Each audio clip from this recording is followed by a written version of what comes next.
जी अस्सलाम वालेकुम। हम अपने हेड सैलरी हेड जो हेड ऑफ इनकम है उसके ऊपर डिस्कस कर रहे थे। इससे पहले हमने what is salary, what are the benefits that are part of salary और जो कि lead to the taxable salary income, उसका नेक्स्ट जो हमारे पास है वो एरिया है कि what kind of the allowances that available and that will be deducted from your taxable salary income and what kind of tax credits which are available in the form of whatever the tax liability you compute from your taxable salary which are directly deducted from that. जो allowances हैं जो हमने directly आपकी taxable income under salary को calculate करना है तो उसमें से जो डिडक्ट होंगे उसके अंदर एक ज़कात है और दूसरा है एजुकेशनल एक्सपेंस। जो ज़कात है वो एज़ पर लॉ जो है अप्रूव्ड इंस्टीट्यूशंस हैं उनको अगर आप ज़कात पे करेंगे तो और उसके एक प्रिस्क्राइब्ड अमाउंट है जो कि आपको से मिल जाएगा, लॉ से मिल जाएगा, या आप उसको स्ट्रेटली जो भी ज़कात आप पे करेंगे अप्रूव्ड इंस्टीट्यूशंस को वो आपकी टोटल सैलरी इनकम में डिडक्ट हो जाएगा। और इसके अलावा जो लॉ ने हमें और बेनिफिट पास ऑन किया वो ये है कि जो एजुकेशनल फ़ी, जो ट्यूशन फ़ी है जो बच्चों की आप पे करते हैं वो भी आपकी टैक्सेबल सैलरी के अंदर जो इनकम है उसके अंदर से रिड्यूस कर देगा। इसका मतलब ये होगा कि आपके पास जो भी टैक्सेबल सैलरी जो अंडर टैक्स कैलकुलेट होनी है उसमें से ये डिडक्ट हो जाएंगे और उसके बाद टैक्स अप्लाई होगा।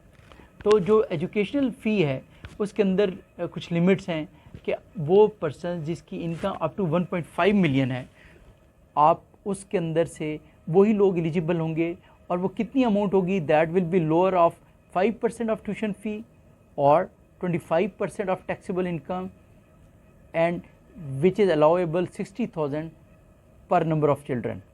तो ये स्ट्रेटली आपके अलाउंसेस हैं जो आप सैलरी इनकम में से रिड्यूस कर देंगे। अब हम चलते हैं दूसरी तरफ, विच इज़ टैक्स क्रेडिट्स। वो कौन से टैक्स क्रेडिट्स हैं जो आपको इस वक्त अवेलेबल हैं। उसमें हमारे पास जो हैं आपके पास अवेलेबिलिटी के लिए एक तो चैरिटेबल डोनेशंस हैं जो आप अप्रूव्ड इंस्टीट्यूशंस को आप कोई भी डोनेशन देते हैं इंडिविजुअल कैपेसिटी में, और दूसरा जो कंट्रीब्यूशन है आप अप्रूव्ड फंड पेंशन फंड के अंदर। तो जो चैरिटेबल डोनेशंस हैं उसके अंदर भी लिमिट रखी है और उसका एक फार्मूला है। एक तो ये है कि आपको जो टैक्स क्रेडिट मिलेगा उसका एक फार्मूला वो ये है कि आपका जो टैक्स बन रहा है टोटल सैलरी टैक्सेबल सैलरी के ऊपर डिवाइड करेंगे, जो आपके पास टोटल टैक्सेबल सैलरी बनती है जो इनकम अमाउंट है मल्टीप्लाई करेंगे। अब वो लिमिट है, वो क्या है, वो जो आपके पास डोनेशन है that should be lesser amount whatever you are paying और 30% ऑफ टैक्सेबल इनकम। जो भी इसकी इन दोनों में से लेसर होगा उसका टैक्स क्रेडिट मिलेगा। और सेकेंडली जो contribution to an approved pension fund है उसके अंदर भी आपको इसी तरह टैक्स क्रेडिट इसी तरह होगा और उसकी जो लिमिट है वो हो सकती है whatever you are paying और 30% ऑफ टैक्सेबल योर इनकम। तो जो भी इसमें से लोअर है और उसकी कैलकुलेशन उसी तरह होगी, tax amount divide by total आपके पास जो टैक्सेबल सैलरी है multiply by this amount.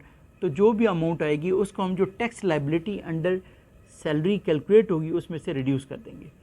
I hope कि मैं थोड़ी सी इसका शॉर्ट वे में आपको अलाउंसेस और टैक्स क्रेडिट्स जो हैं वो ये दो टाइप्स ऑफ बेनिफिट्स हैं जो आपकी इनकम कैलकुलेशन के अंदर सैलरी के अंदर आपको बेनिफिट्स मिलते हैं और जो क्रेडिट्स मिलते हैं या स्ट्रेटली इनकम रिड्यूस हो जाती है। Thank you very much.